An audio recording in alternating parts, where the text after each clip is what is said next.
Welcome students in academics with Raghav और हम class 12th chemistry का चैप्टर नंबर 3 केमिकल काइनेटिक्स कर रहे थे।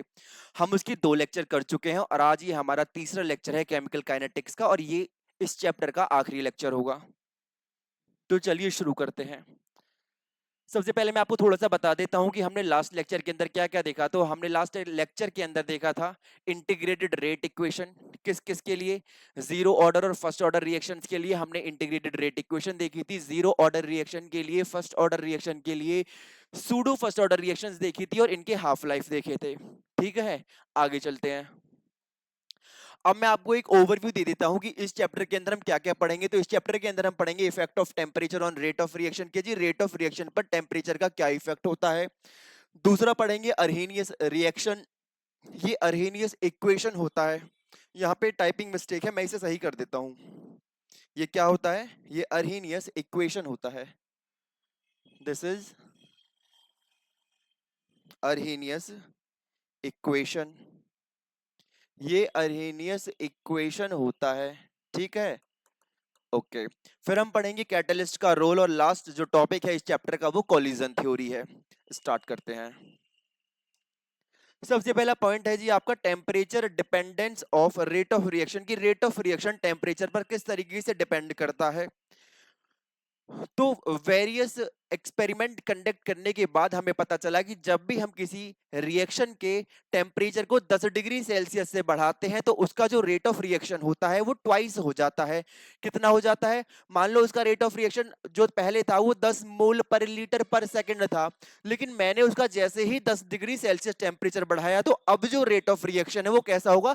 डबल हो जाएगा। पहले 10 मोल पर लीटर पर सेकंड था, अब वो 20 मोल पर लीटर पर सेकंड हो जाएगा।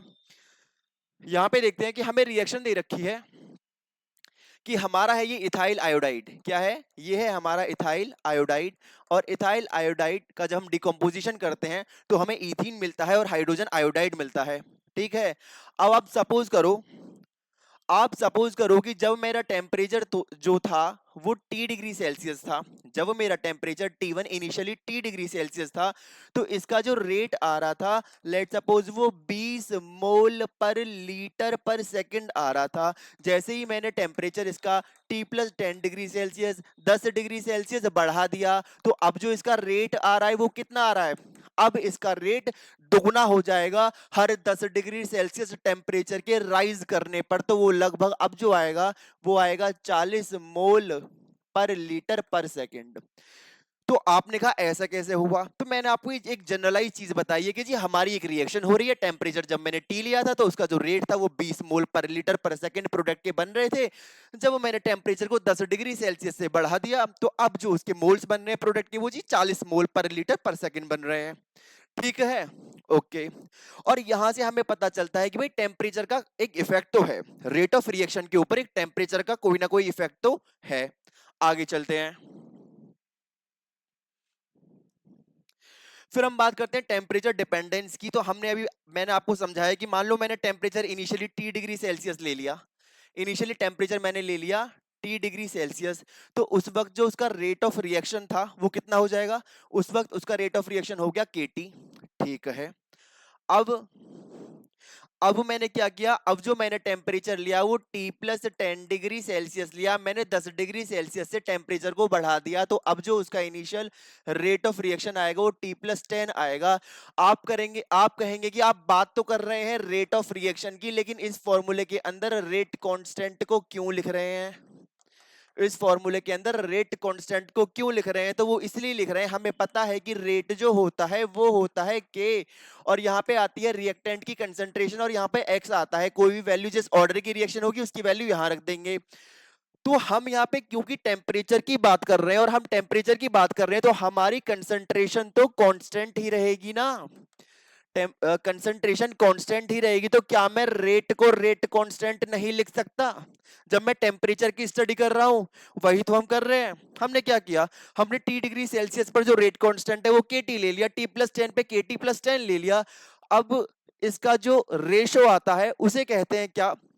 इसका जो रेशो आता है उसे कहते हैं टेम्परेचर कॉफिशिएंट, जो कि होता है आपका रेट कांस्टेंट। जब आपने 10 डिग्री सेल्सियस टेम्परेचर को बढ़ा दिया है वो वाला, और डिवाइड करते हैं उस रेट कांस्टेंट से जो टी डिग्री सेल्सियस पर था।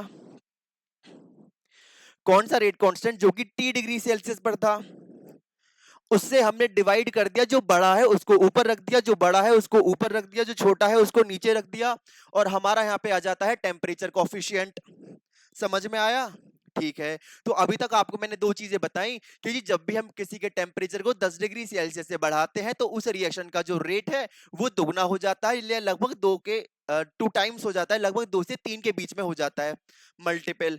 अब मैंने आपको यहाँ पे बता भी दिया कि आप जब भी 10 डिग्री सेल्सियस टेम्परेचर राइज करेंगे तो आपका जो रेट है, जो रेट ऑफ रिएक्शन है, वही रेट कांस्टेंट है और वो लगभग दुगना हो जाएगा। ठीक है। और ये आपको बता रखा है कि for most of the reaction, ज्यादातर रिएक्शन के लिए जो टेम्परेचर कॉफिशिएंट है, जो इन दोनों का रेशो है, वो 2 से 3 के बीच में आता है। किसके बीच में आता है? 2 से 3 के बीच में आता है। तो 2 से 3 के बीच में आता है।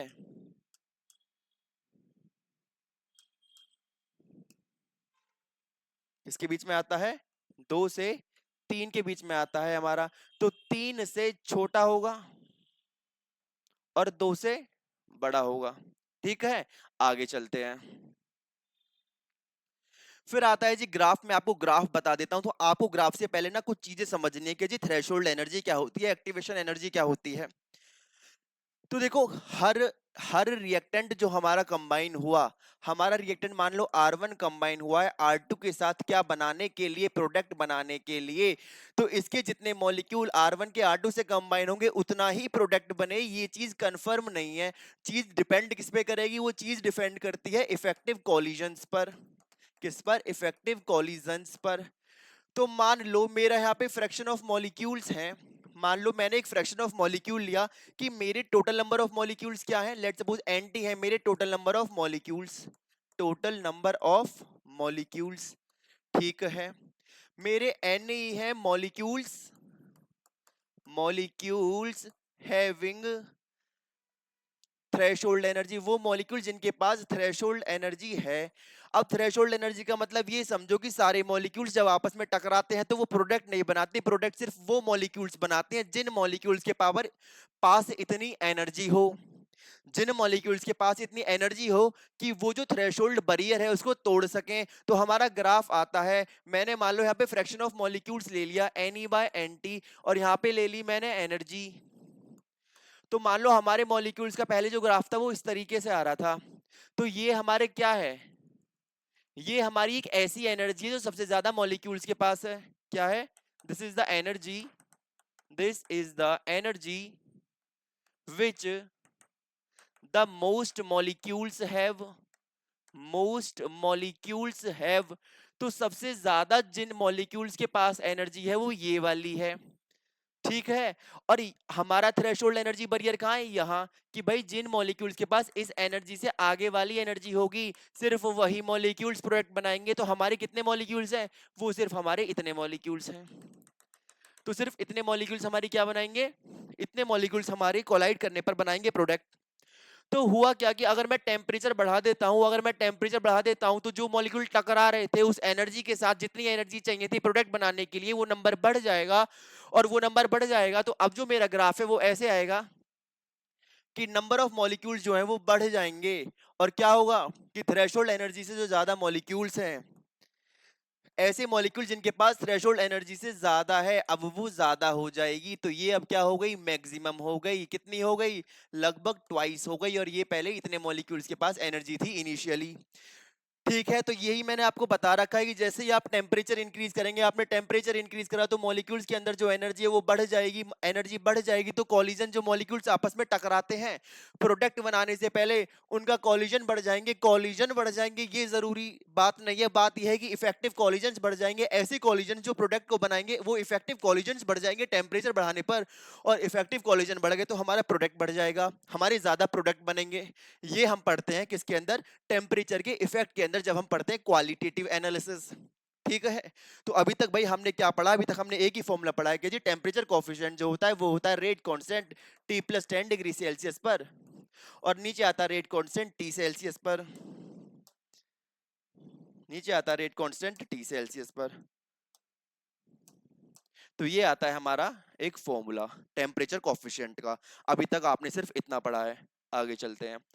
आगे हमें बता रखा है कि टेम्परेचर डिपेंडेंस। अब भाई हमने कितना टेम्परेचर बढ़ाया, हमने अभी तक रेट कांस्टेंट की बात करी थी, अब बात आ रही कितना टेम्परेचर बढ़ाया तो सॉरी कितना टेम्परेचर बढ़ाया तो कितना रेट कांस्टेंट बढ़ा, वो पढ़ते हैं हम अर्हेनियस इक्वेशन में, अर्हेनियस कॉन्सेप्ट से। तो ये कॉन्सेप्ट की कितना टेम्परेचर बढ़ाने पर एग्जैक्ट रेट कांस्टेंट कितना बढ़ेगा वो आता है अर्हेनियस इक्वेशन के अंदर।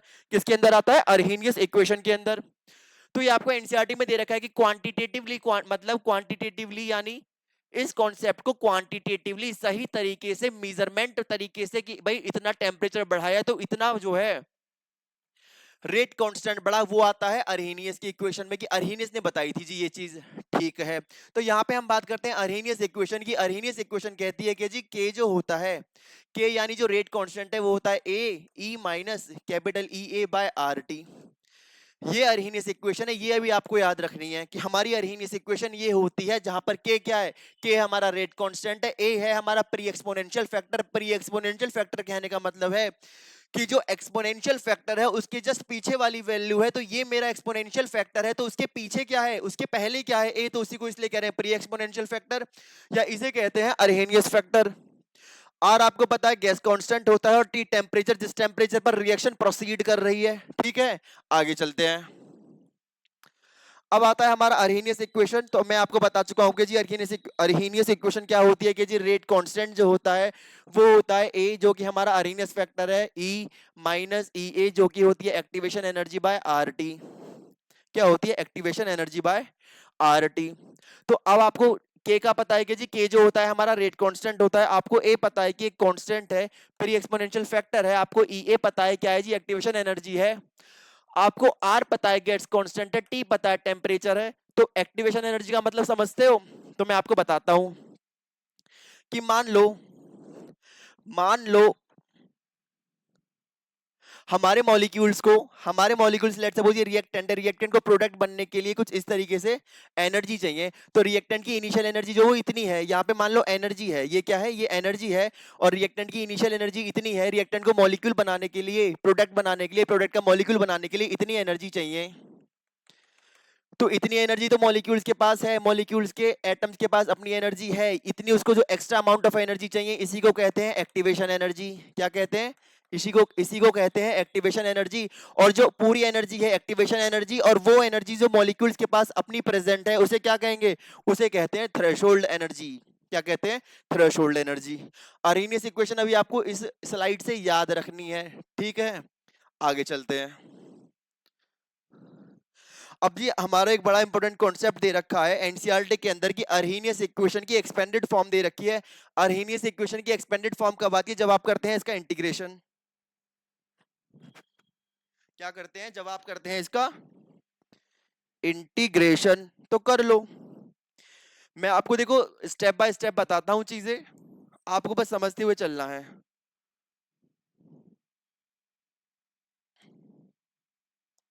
हम करते हैं अर्हेनियस इक्वेशन का इंटीग्रेशन। बहुत ध्यान से देखना, बोर्ड के पॉइंट ऑफ व्यू से इंपॉर्टेंट है। मान लो मैंने अर्हेनियस इक्वेशन जो अभी तक हमने पढ़ी कि जी के जो होता है, के जी के जो होता है वो होता है pre exponential factor E minus E A by R T. क्या होता है? ये है हमारा minus E A by R T. ठीक है जी, आपने कहा, ये तो आपने बता दी कि सीधी सीधी हमारी अर्हेनियस का कॉन्सेप्ट था, उसने बता रखी थी। अब आपको क्या करना है?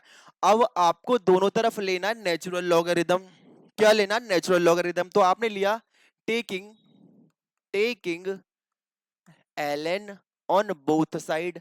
हमने दोनों साइड पे नेचुरल लॉगरिदम लिया। कर क्यों रहे हैं? क्योंकि इस चीज को हम सिंप्लीफाई करना चाहते हैं। ठीक है, तो कर लो। हमने लिया नेचुरल लॉगरिदम, तो ये हो जाएगा हमारा ln k is equals to ln a E minus E A by R T.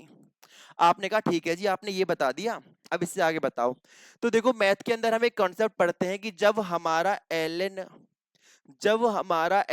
a cross b दे रखा होता है तो इसका मतलब होता है ln a plus ln b। और जब हमारा ln b लेट सपोज यहाँ पे x कुछ दे रखा है तो वो होता है हमारा, जब हम नेचुरल लॉगरिदम को खोलते हैं तो वो होता है x, आगे आ जाता है नेचुरल लॉगरिदम हो जाता है b का। किसका? नेचुरल लॉगरिथम हो जाता है b का। तो ये चीज आपको याद रखनी है अभी, क्योंकि अभी हम इसको इसके डेरिवेशन में यूज करेंगे, हम इसको इस डेरिवेशन में यूज करेंगे। ठीक है, कर लो यूज। तुम कहोगे जी कहाँ, यहाँ पे L N A dot B क्या दे, कहाँ दे रखा है, तो क्या इसको हम ए मान सकते हैं, क्या इसको हम बी मान सकते हैं? तो क्या मैं इसे लिख सकता हूं L N K is equals to L N A plus L N E minus E A by R T? आपने कहा जी ठीक है, हमने ये वाला कॉन्सेप्ट यहां लगा दिया। अब क्या मेरे पास ये कंडीशन बन रही है, एल एन बी को हमने मान लिया, ई और एक्स आपके पास दे रखा है, ये तो क्या मैं इस फॉर्मूले को यहां लगा सकता हूं, इस कॉन्सेप्ट को यहां लगा सकता हूं? लगा दो। हमने कॉन्सेप्ट लगाया, ये आ जाएगा हमारा L N K is equals to L N A plus, हमने इसको खोला और हमारा minus E A by R T L N E आ जाएगा, एल एन ई आ जाएगा। आपने कहा जी ठीक है, आ गया, यहां तक समझ में आ गया, इससे आगे सॉल्व करके दिखा दो। बस अब इससे आगे क्या सॉल्व करना है, आपका जो एल एन के है वो इक्वल टू हो जाएगा एल एन ए के, और यहाँ पे आ जाएगा माइनस, भाई आपको इतना तो पता ही होगा कि माइनस अंदर था तो बाहर आके वो माइनस ही रहेगा, तो हो जाएगा minus E A by R T. अब आप कहेंगे जी एल एन ई का क्या करें, तो ई का जो नेचुरल लॉगरिथम होता है वो 1 होता है, वैल्यू रख दो, ये आंसर आ जाएगा। आपने कहा जी चलो आप इसको एक्सपोनेंशियल से आप इसको फॉर्म में तो लेकर के आ गए, सिंपलेस्ट फॉर्म में, तो अब इस नेचुरल लॉग को कैसे हटाएं हम? तो नेचुरल लॉग को हटाने के लिए भी हमारे पास तरीका है।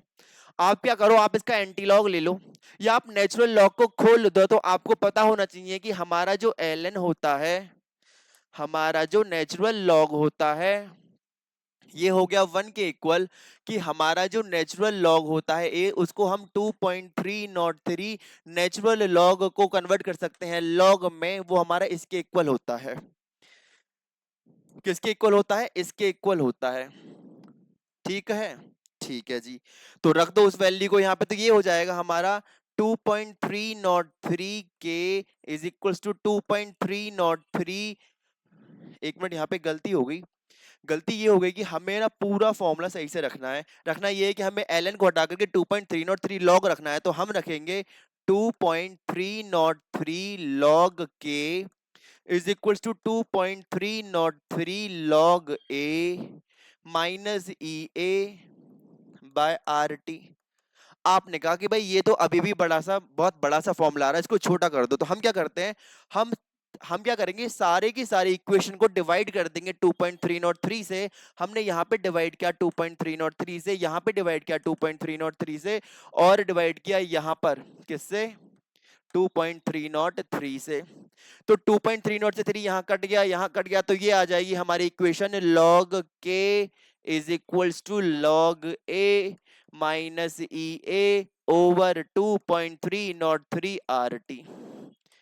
तो क्या इसमें कुछ रॉकेट साइंस थी जो आपको समझ में ना आई हो?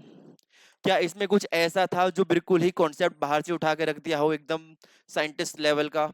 नहीं था ना, सब कुछ आपको बोर्ड पे मैंने बताया ना। आपने सबसे पहले क्या किया, मैं रिपीट कर देता हूं। आपने इक्वेशन को लिया, आपने इक्वेशन का नेचुरल लॉग लिया दोनों तरफ। नेचुरल लॉग लेने के बाद हमारा आ गया L N K is equal to L N A minus A E minus E A upon R T. मैंने आपको बताया फंक्शंस नेचुरल लॉग के, कि अगर हमारा L N A dot B दे रखा होता है तो वो हमारा L N A plus L N B हो जाता है। अगर इस तरीके से दे रखा है तो ऐसे हो जाता है। इन वैल्यूज को हमने, इन फॉर्मूलाज को, इन कॉन्सेप्ट को यूज किया यहाँ, और हमारी आ जाती है अर्हेनियस इक्वेशन ओवरऑल ऐसे। ठीक है, तो ये हमारी अर्हेनियस इक्वेशन की फॉर्म होती है, सिंपलेस्ट फॉर्म जो हम क्वेश्चंस में यूज करते हैं। तो अभी तक मैंने आपको कितने फॉर्मूले बता दिए? मैंने आपको फॉर्मूला बताया टेम्परेचर कोफिशिएंट का, मैंने आपको फॉर्मूला बताया अर्हेनियस इक्वेशन की क्रूड फॉर्म का, मैंने आपको फॉर्मूला बताया किसका? अर्हेनियस की सिंपलेस्ट फॉर्म का। ठीक है, आगे चलते हैं। आगे आता है, ये ग्राफ हमसे प्लॉट करवा रहा है, किसके बीच में ग्राफ प्लॉट करवा रहा है? तो ये हमसे ग्राफ प्लॉट करवा रहा है एल लॉग के और 1/t, ये आपको एनसीईआरटी में दे रखा है। तो अभी हमने अर्हेनियस इक्वेशन क्या ड्राइव करी थी? हमने ड्राइव करी थी कि लॉग के जो होगा वो होगा log A minus E A over 2.303 R. हमें आर टी क्या था? आर टी था, आर टी था ना, ठीक है। आगे चलते हैं। आर टी, तो हम इस इक्वेशन को करेंगे इस पे रिप्रेजेंट। हमने क्या लेना है, लॉग के। वाई एक्सिस पे हमें लॉग के लेना है, ये ले ली हमने वाई एक्सिस। एक्स एक्सिस पे हमें 1/t लेना है, तो ये हो जाएगा हमारा एक्स एक्सिस और ये हो जाएगा हमारा इंटरसेप्ट। ठीक है, तो देख लो वाई एक्सिस पे मैंने क्या ले लिया, वाई एक्सिस पे मैंने लॉग के ले लिया जी। ठीक है, एक्स एक्सिस पे मैंने क्या ले लिया, एक्स एक्सिस पे मैंने टेम्परेचर ले लिया। आपको पता है कि आपके इंटरसेप्ट दे रखा है और इंटरसेप्ट आपका पॉजिटिव है, तो आपका जो भी ग्राफ है वो यहां से शुरू होगा। जो इंटरसेप्ट है उसकी कुछ ये वैल्यू होगी। ठीक है, क्या हो गया, हमने ले लिया इसे लॉग ए। ठीक है, अब आपका जो स्लोप है वो माइनस है। 1/t तो मैंने यहां से निकाल दिया x, और बाकी जो बचा हुआ है माइनस ई अपॉन 2.303, यार ये हो गया आपका स्लोप। तो आपका स्लोप कुछ ग्राफ इस तरीके से आता है। ये आपका स्लोप है जो कि है minus E A over 2.303 r। तो ये ग्राफिकल रिप्रेजेंटेशन आपकी एनसीईआरटी में दे रखा है। ठीक है, चूंकि एनसीईआरटी में दे रखा है तो इंपॉर्टेंट होगा। एग्जाम पॉइंट ऑफ व्यू से बड़ा इंपॉर्टेंट टॉपिक है अरहेनियस इक्वेशन। इसमें 3 मार्क के क्वेश्चन सीधे उठ के आते हैं। आगे चलते हैं। अब आता है हम अरहेनियस इक्वेशन ड्राइव करते हैं। अरहेनियस इक्वेशन का फॉर्मूला ड्राइव करते हैं दो कंडीशंस के लिए, जब हमने दो अलग अलग टेम्परेचर लिए। लेट सपोज मैंने लिया टेम्परेचर T1 और एक बार लिया मैंने टेम्परेचर T2। जब मैंने टेम्परेचर T1 लिया था, जब मैंने टेम्परेचर लिया था T1, तो मेरा जो रेट कांस्टेंट था, मेरा जो रेट कांस्टेंट था वो था K1। जब मैंने टेम्परेचर लिया T2 तो रेट कांस्टेंट था K2। किसी भी रिएक्शन के लिए एक्टिवेशन एनर्जी डिफाइंड होती है, कांस्टेंट होती है। मैंने इन वैल्यूज को रखा तो पहली इक्वेशन जो मेरी निकल के आई वो आई log K1। log K1 is equals to log A हमारा कांस्टेंट था, E A activation energy same रहेगी 2.303 r, और यहाँ पे आ जाएगा टेम्परेचर T1। ये हो गई इक्वेशन 1। अब लेते हैं हम इक्वेशन नंबर 2। इक्वेशन 2 क्या आएगी, इक्वेशन 2 आएगी कि जी log K2 जो है वो इक्वल टू होगा log A के माइनस एक्टिवेशन एनर्जी। दोनों रिएक्शंस जो है वो सेम रिएक्टेंट की हो रही है, सिर्फ बदला तो टेम्परेचर है, तो 2.303 आर हमारा कांस्टेंट और यहाँ जाएगा T2।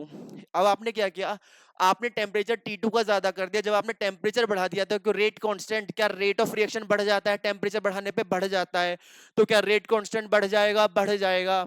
तो हमारा रेट कांस्टेंट कौन सा ज्यादा होगा, हमारा जो K2 है सेकंड है वो रेट कांस्टेंट ज्यादा होगा। हम सब्ट्रैक्ट कर देंगे किसको, हम सब्ट्रैक्ट कर देंगे इक्वेशन नंबर 2 को। हम सब्ट्रैक्ट कर देंगे, हम सब्ट्रैक्ट कर देंगे इक्वेशन नंबर 1 को इक्वेशन नंबर 2 से। सब्ट्रैक्ट 1 फ्रॉम इक्वेशन 2, 2 से सब्ट्रैक्ट करेंगे इसको तो होगा क्या, ये हो जाएगा हमारा log K2। उतार लिया, log K2 में से गया log K1, यहाँ आ गया log K1, यहाँ पे मैंने कर दिया log A। ये log A रहा minus E A over 2.303 R T2। ठीक है, अब मुझे माइनस करना है ये वाला पोर्शन, तो मैं इसे ब्रैकेट में ले लूंगा log A minus E A over 2.303 R T2। ये रखा मैंने किसके अंदर, ये रखा मैंने ब्रैकेट के अंदर। ठीक है, अब क्या करेंगे कि आपको पता है कि जब भी आप ब्रैकेट खोलते हैं, जब भी आप ब्रैकेट खोलेंगे तो क्या होगा, ये जो माइनस साइन है ये प्लस में कन्वर्ट हो जाएगा। करते हैं, करते हैं, तो कर दो, क्या हो जाएगा आपका। आपको पता है कि ये भी आपका एक कॉन्सेप्ट होता है, आप मैथमेटिक्स के अंदर पढ़ते हैं कि log a minus log b अगर दे रखा है तो आप इसे log a अपॉन b लिख सकते हैं। लगा दो एक कॉन्सेप्ट इधर, क्या हो जाएगा, ये हो जाएगा log K2 ओवर K1। समझ में आया, log K2 ओवर K1 कैसे समझ में आया, हमने इसके अंदर लगा दिया ये वाला कंसेप्ट। अब इस वाली क्वेश्चन को उतारते हैं तो ये हो जाएगा। अब आप उतारने से पहले जो चीज कट सकती है उन्हें हटा दो। तो पहले मैंने इसको फॉर्मूला को खोला, जब मैं इसको यहां से ब्रैकेट हटा दूंगा, जब मैं ब्रैकेट हटा दूंगा, जब मैंने ये ब्रैकेट हटा दिया तो क्या ये माइनस साइन प्लस में कन्वर्ट नहीं हो जाएगा, क्या ये माइनस साइन प्लस में कन्वर्ट नहीं हो जाएगा। तो क्या क्या कट सकता है, प्लस लॉग ए और माइनस लॉग ए कट जाएंगे। हमारा जो ये है माइनस ई ए अपॉन, ये हमारा हो गया plus E A upon R T2, और इधर हो जाएगा ये। तो ये क्या आएगा, ये आएगा हमारा ये हमारा T1 है और ये आएगा हमारा क्या, ये आएगा हमारा EA/2.303 R, ठीक है। और ये आएगा 1/T1 माइनस 1/T2। आपने कहा जी माइनस तो T2 करना था, T2 में से करना था, T2 बड़ा था। अरे सुन जाओ, माइनस भी करेंगे क्योंकि T2 के आगे क्या है, माइनस है, तो इसलिए T2 माइनस हमने पीछे बाद में लिया, ठीक है। अब देख लो, तो ये हो जाएगी हमारी ओवरऑल इक्वेशन के जी log K2 over K1 is equals to activation energy upon 2.303 R T2 minus T1, LCM ले लिया ओवर T1 T2, ठीक है। तो ये हमारा निकल के आता है, ये हमारा निकल के आता है क्या, ये हमारी अर्हीनियस इक्वेशन निकल के आती है जब हम दो अलग अलग टेम्परेचर पर रेट कांस्टेंट लेते हैं। देखो चीजें समझने की कोशिश करना, बहुत आसान है, इसमें कुछ खास नहीं था। आपने पहले फर्स्ट टेम्परेचर के लिए इक्वेशन लिखी, सेकंड के लिए लिखी, सेकंड में से फर्स्ट को सब्ट्रैक्ट कर दिया और आपका ये डेरिवेशन या कह लो एक्सप्रेशन आ गया। आगे चलते हैं। तो अभी तक आपने कितने फॉर्मूले पढ़ लिए, आपने 4 फॉर्मूले पढ़ लिए। मैं लास्ट में आपको एक साथ सारे फॉर्मूलाज बता दूंगा। आगे चलते हैं। तो इसके बाद आता है हमारा अरहीनियस इक्वेशन हो गया। अच्छा, अब मैं आपको बता ही रहा था कि मैं आपको ना फॉर्मूलाज बता देता हूँ एक बार, जिससे आपको ऐसा लगे कि क्या क्या पढ़ा दिया ये हमने क्या क्या पढ़ लिया, पता ही नहीं चल रहा है। तो मैं आपको बता देता हूँ, आपने ज्यादा कुछ नहीं पढ़ा है। कभी सोच के बैठे हो कि जी बहुत पढ़ लिया, अब बाकी लेक्चर कल देखेंगे। आपने सिर्फ पढ़ा है इस लेक्चर के अंदर अभी तक टेम्परेचर कांस्टेंट। क्या पढ़ा है आपने? सिर्फ अभी तक पढ़ा है इस लेक्चर के अंदर टेम्परेचर कांस्टेंट, जो कि होता है म्यू, वो आता है के। वो रेट कांस्टेंट जो T+10 डिग्री सेल्सियस पर, वो रेट कांस्टेंट जो T डिग्री सेल्सियस पर था। जब आपने 10 डिग्री सेल्सियस बना दिया तो 10 डिग्री सेल्सियस बढ़ा दिया, तो अब जो रेट कांस्टेंट आया उसको ऊपर लिखा, इनिशियल वाले को नीचे रखा। एक तो आपने ये पढ़ा है टेम्परेचर कॉफिशिएंट, नॉट कांस्टेंट। क्या है? टेम्परेचर कॉफिशिएंट, कॉफिशिएंट, ठीक है। उसके अलावा आपने पढ़ी है जी अर्हीनियस इक्वेशन। चलो जी मैं मान लेता हूँ कि हाँ चलो बच्चों ने जी अर्हीनियस इक्वेशन भी पढ़ी है। तो चलो ये थोड़ा सा ज्यादा हो गया कि अर्हीनियस इक्वेशन थी हमारी k is equals to A E minus E A over R T. आपने इसका एक एक्सप्रेशन पढ़ा था, जब हमने इसको सिंपलेस्ट फॉर्म में किया था, तो वो था हमारा log k is equals to log a minus E A over 2.303 R. चलो जी मैंने मान लिया, आपने ये भी पढ़ा। आपने दो टेम्परेचर्स के लिए पढ़ा था, तो वो आ रहा था हमारा log k2 over k1 is equals to E A over 2.303 R T2 minus T1 over T1 T2। चलो जी, तो आपने अभी तक सिर्फ ये 4 फॉर्मूले पढ़े हैं। आपने अभी तक क्या पढ़ा है? आपने अभी तक सिर्फ ये 4 फॉर्मूले पढ़े हैं। आपने अभी तक ये सिर्फ 4 फॉर्मूले पढ़े हैं। क्या कर रहा है बोर्ड? 2.303 आर। आपने अभी तक पढ़े हैं ये सिर्फ 4 फॉर्मूले। इन 4 फॉर्मूलों पे सारे क्वेश्चंस हो जाएंगे। पहला ये एक्सप्रेशन था, दूसरा एक्सप्रेशन ये था, तीसरा अरेनियस की क्रूड फॉर्म पढ़ी थी आपने, और एक आपने पढ़ा था टेम्परेचर कॉफिशिएंट का फॉर्मूला। तो अभी तक आपने कोई ऐसा स्पेशल नहीं पढ़ा है कि जी आपको समझ में नहीं आया? आपको ये 4 चीजें तो याद ही याद रखनी है। आपको ये 4 फॉर्मूलेस तो पता ही होने चाहिए अगर आपको पता करनी है temperature dependence rate of reaction पर। ठीक है, आगे चलते हैं। आगे चलते हैं। ये आप नोट कर सकते हैं अगर चाहें तो। उसके बाद मैं आगे चलूंगा। उसके बाद इसमें सिर्फ 2 टॉपिक बचेंगे, ठीक है। ओके, आगे आते हैं जी। हम बात करते हैं कैटलिस्ट के इफेक्ट की। तो आपने पढ़ा होगा कि कोई भी रिएक्शन स्लो स्पीड में हो रही है और अगर हम उसके अंदर कैटलिस्ट डाल देते हैं तो रेट ऑफ रिएक्शन बढ़ जाता है। तो आपको सबसे पहले ये याद रखना है कि ये इक्वेशन दे रखी है। लेट्स सपोज आपको पोटेशियम क्लोराइड दे रखा है, मैग्नीज ऑक्साइड, अगर आपने इसके अंदर डाल दिया तो ये काम करेगा कैटलिस्ट का। तो कोई भी ऐसा सबस्टेंस रिएक्शन के अंदर जो प्रोडक्ट की फॉर्मेशन की स्पीड को बढ़ा देता है, जो रिएक्शन के रेट को बढ़ा देता है, उसे कैटलिस्ट कहते हैं। और अगर वो घटा देता है तो उसे इनहिबिटर कहते हैं। कैटलिस्ट कहते हैं अगर बढ़ा देता है, इनहिबिटर कहते हैं अगर घटा देता है। इस रिएक्शन में ये कैटलिस्ट की तरह वर्क कर रहा है। अब कैटलिस्ट में हम पढ़ते हैं intermediate complex theory. Intermediate complex theory क्या कहती है? इंटरमीडिएट कॉम्प्लेक्स थ्योरी कहती है कि आपका कैटलिस्ट वर्क कैसे करता है। तो आपका जो कैटलिस्ट होता है वो कंबाइन करता है रिएक्टेंट के साथ और टेम्परेरी बॉन्ड बनाता है। किसके बीच में? कैटलिस्ट और रिएक्शन के रिएक्टेंट के बीच में। कैटलिस्ट और रिएक्टेंट के बीच में बनते हैं वीक बॉन्ड, टेम्परेरी बॉन्ड, इसको कहते हैं इंटरमीडिएट फेस। क्या कहते हैं? इंटरमीडिएट फेस, या इसे कहते हैं ट्रांजिएंट फेस।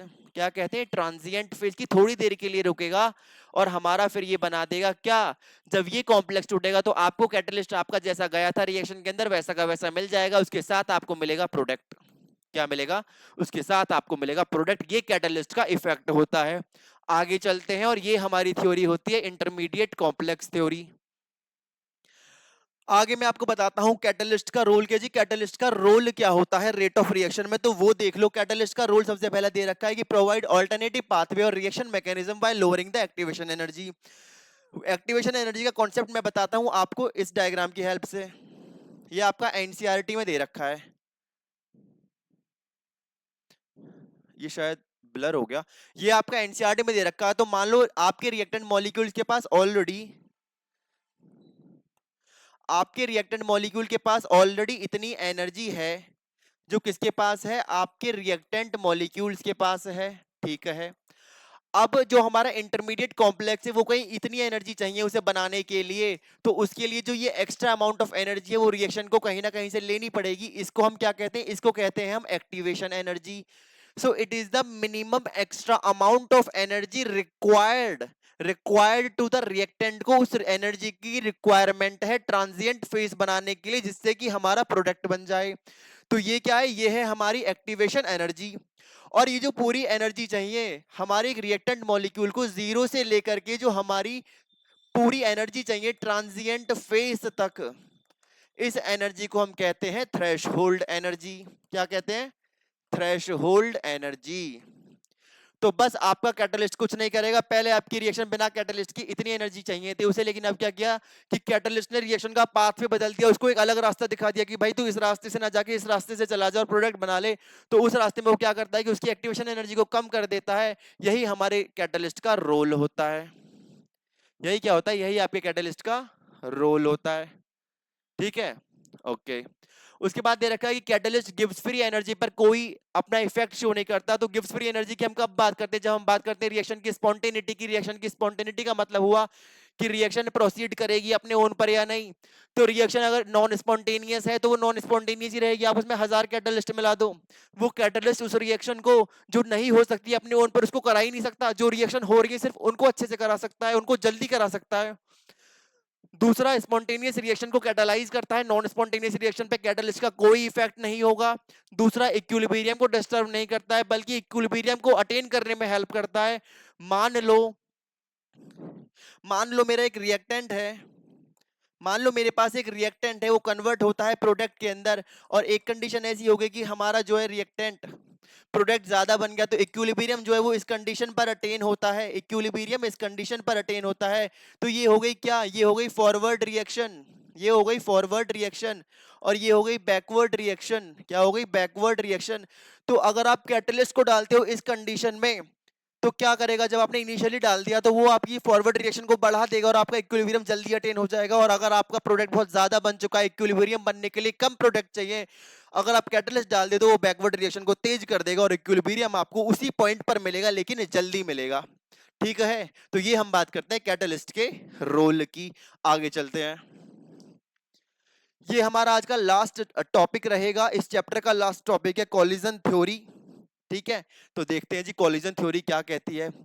तो कॉलिजन थ्योरी कहती है, प्रोवाइड किसने करी थी? प्रोवाइड करी थी ये हमारी मैक्स स्ट्रॉर्च और विलियम लुईस ने। कब करी थी? 1916 से 1918 के बीच में। ये चीजें आपको याद रखनी है। एमसीक्यू आएंगे तो सीधे क्वेश्चन पूछ लिए जाते हैं। एनसीईआरटी में दे रखा है एज इट इज। आगे चलते हैं। It provide the insight into energy and mechanistic aspect of reaction. Reaction के मैकेनिस्टिक एस्पेक्ट के बारे में बताता है, मैकेनिज्म के बारे में बताता है कि रिएक्शन एक्चुअली में होती कैसे है, रिएक्शन एक्चुअली में प्रोसीड कैसे करती है। ठीक है, आगे चलते हैं। It is based on kinetic theory of gases. ये जो हमारी कॉलिजन थ्योरी है गैसेस की, काइनेटिक थ्योरी पे बेस होती है। आपने क्लास 11 पे पढ़ा होगा कि काइनेटिक थ्योरी क्या कहती है गैसेस की। काइनेटिक थ्योरी कहती है गैसेस की, भाई गैसेस की जो मॉलिक्यूल्स होते हैं वो सॉलिड स्फीयर्स की तरह होते हैं, वो ठोस बॉल की तरह होते हैं, और जब वो आपस में टकराते हैं तो प्रोडक्ट बनता है, वही हमारी काइनेटिक थ्योरी ऑफ गैसेस कहती है। ठीक है, तो वही आपकी दे रखी काइनेटिक थ्योरी के, जी reactant molecules are assumed to be hard spheres and must collide with each other to react, कि उनको जो हमारे मॉलिक्यूल्स हैं, सॉलिड मॉलिक्यूल्स हैं, उनको एक दूसरे से टकराना है। क्यों टकराना है? अच्छे प्रोडक्ट बनाने के लिए। ठीक है, आगे देखो। अब यहाँ पे हम बात करते हैं जेड की। जेड की कि मान लो इस रूम के अंदर हमने एक वॉल्यूम लिया, पर्टिकुलर वॉल्यूम आपको पता है, 3D शेप में आपको वॉल्यूम पता है। उस वॉल्यूम के अंदर पर सेकंड कितने कोलिजन्स हो रहे हैं उनको हम डिनोट करते हैं जेड से, और उसी को हम कहते हैं कोलिजन फ्रीक्वेंसी। तो जेड क्या है? जेड है हमारा कोलिजन फ्रीक्वेंसी। जेड क्या है? जेड है मेरा कोलिजन फ्रीक्वेंसी। तो इसको क्यों पढ़ रहे हैं? क्योंकि ये भी रेट ऑफ कांस्टेंट को, जो रेट ऑफ रिएक्शन या रेट कांस्टेंट है, उसको इफेक्ट करता है। तो जब हम सिर्फ इस कॉन्सेप्ट को पढ़ते हैं तो रेट ऑफ रिएक्शन जो निकल के आता है वो क्या आता है? रेट ऑफ रिएक्शन निकल के आता है, या रेट कांस्टेंट जो निकल के आता है वो आता है के जेड। एक मिनट,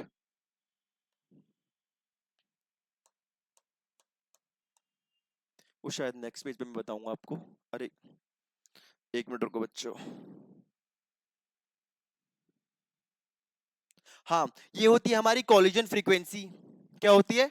कॉलिजन फ्रीक्वेंसी होती है। और इसमें हमने क्या पढ़ा कि कॉलिजन फ्रीक्वेंसी को हम क्यों पढ़ रहे हैं? तो कॉलिजन फ्रीक्वेंसी को हम इसलिए पढ़ रहे हैं क्योंकि हम उससे रेट कांस्टेंट निकालेंगे। ठीक है, आगे चलते हैं। तो उसके बाद हम बात करते हैं कि हम रेट कांस्टेंट निकालेंगे। मान लो मेरे पास ए और बी रिएक्टेंट है, उनकी जो कॉलिजन फ्रीक्वेंसी है वो जेड ए बी है।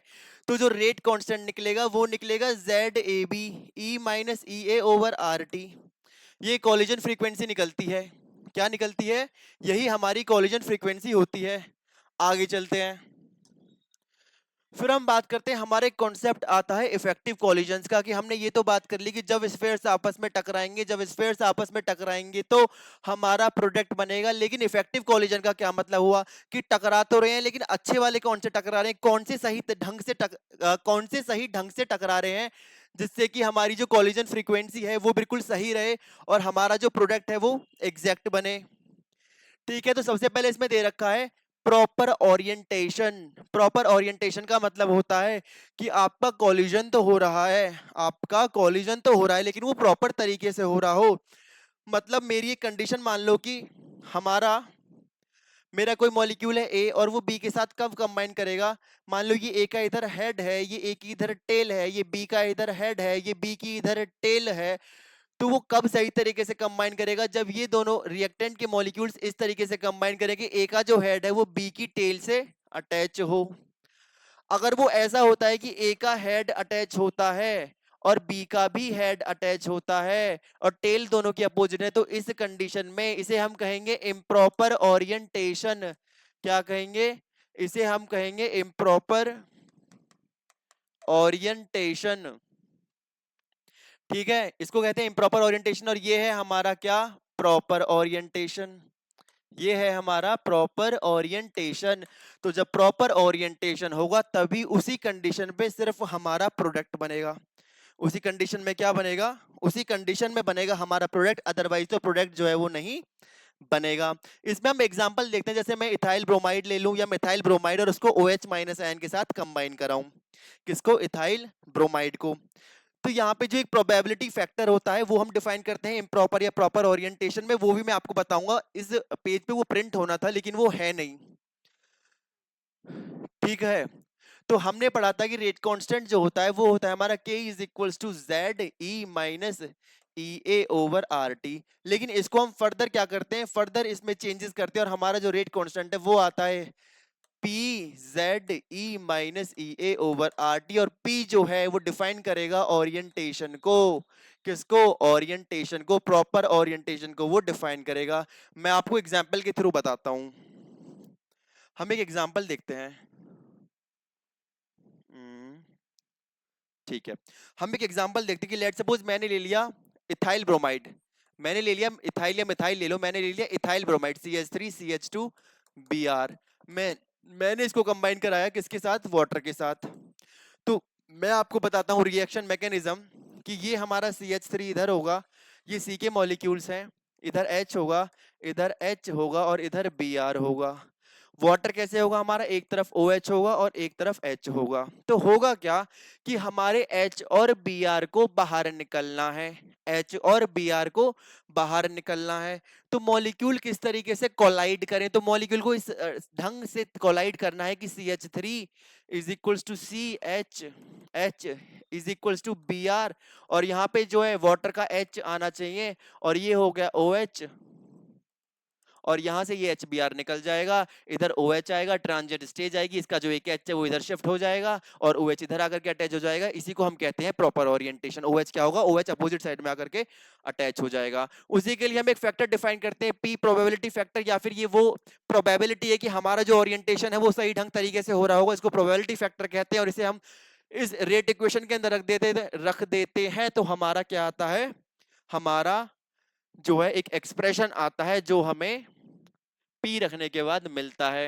ठीक है, अब थ्रेशोल्ड एनर्जी और एक्टिवेशन एनर्जी मैं आपको बता चुका हूं। थ्रेशोल्ड एनर्जी क्या थी, एक्टिवेशन एनर्जी क्या थी। जो एक मॉलिक्यूल के पास टोटल एनर्जी है, एक तो वो एनर्जी जो उसके पास इनिशियली है, और जो एक्स्ट्रा अमाउंट ऑफ एनर्जी चाहिए उसको प्रोडक्ट बनाने के लिए, तो जो एक्स्ट्रा अमाउंट ऑफ एनर्जी चाहिए वो एक्टिवेशन एनर्जी है। और एक्टिवेशन एनर्जी और वो एनर्जी जो मॉलिक्यूल के पास ऑलरेडी थी, उन दोनों को मिलाकर के बनती है थ्रेशोल्ड एनर्जी। ठीक है, आगे चलते हैं। ठीक है बच्चों, तो आज के लेक्चर में इतना ही था। यहाँ पे होता है हमारा चैप्टर नंबर 3 केमिकल काइनेटिक्स खत्म। मिलते हैं अगली क्लास में, जहां हम स्टार्ट करेंगे पी ब्लॉक एलिमेंट्स और D and F block elements और कोऑर्डिनेशन कंपाउंड। ये क्लास 12 में 3 चैप्टर हैं इनऑर्गेनिक केमिस्ट्री के, इनको कंप्लीट करते हैं और आपको with in next 2 to 3 weeks आपको इन तीनों की वीडियोस मिल जाएंगी। तब तक के लिए thank you and have a nice day.